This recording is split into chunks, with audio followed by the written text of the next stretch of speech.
Es ist super interessant, was die menschliche Seele kann und was es für Phänomene gibt. Also es ist ja auch so dieser Stereotype, dass Psychologen alle einen Knacks weg haben. Also wenn die irgendwelche Probleme schildern im Alltag, dann bin ich schon immer so, wo könnte das herkommen? Das ist so schwierig zu beantworten, weil es mich halt eigentlich gar nicht interessiert. Deswegen.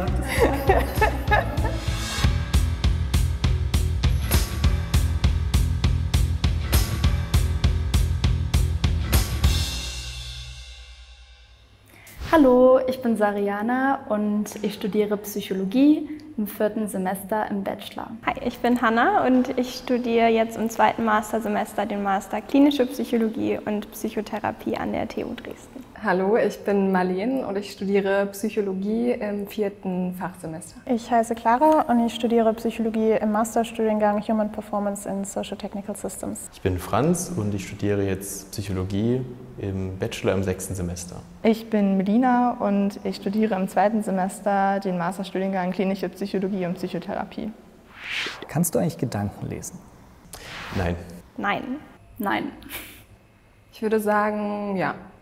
Und stellst du mir gleich Fragen zu meiner Kindheit? Nein, auch das nicht. Ich heb die mir meistens so für später auf. Vielleicht nicht dir, aber ich glaube meinen Freunden schon. Also wenn die irgendwelche Probleme schildern im Alltag, dann bin ich schon immer so, wo könnte das herkommen? Es ist weniger Kindheit als eher das Hier und Jetzt, das zählt. Und analysierst du dann auch immer deinen Freundeskreis?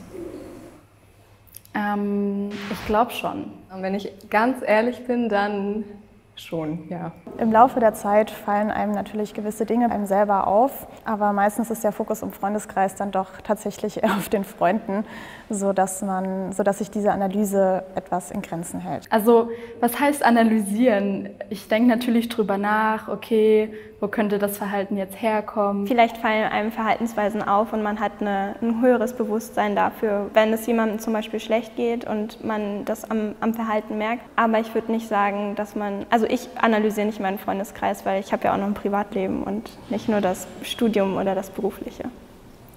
Studierst du nur Psychologie, um dich selbst zu therapieren?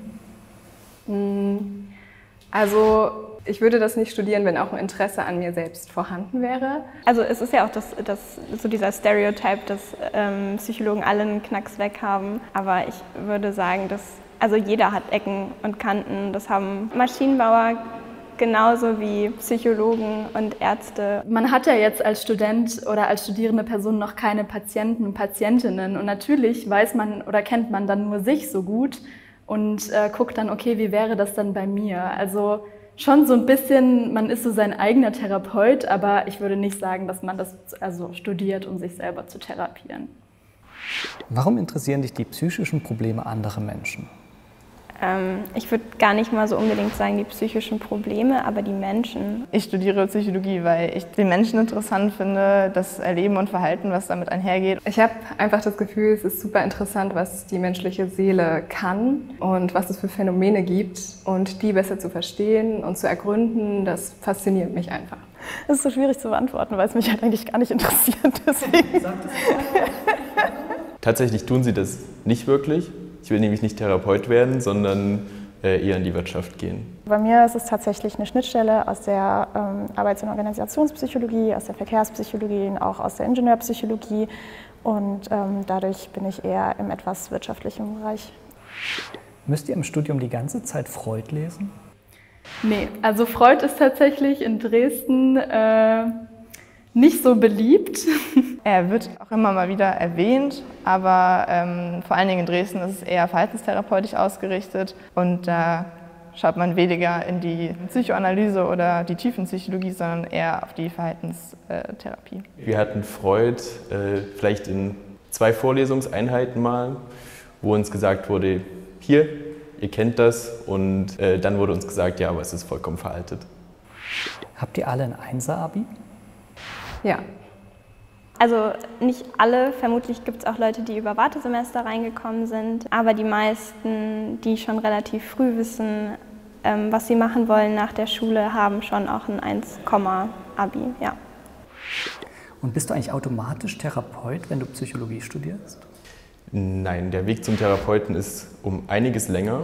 Also es gibt den Bachelorstudiengang Psychologie Und wenn man dann in die Richtung Therapie gehen möchte oder sich dafür interessiert, dann kann man noch einen klinischen Master studieren, also klinische Psychologie. Aber selbst nach diesem klinischen Master ist man noch keine Therapeutin oder Therapeut.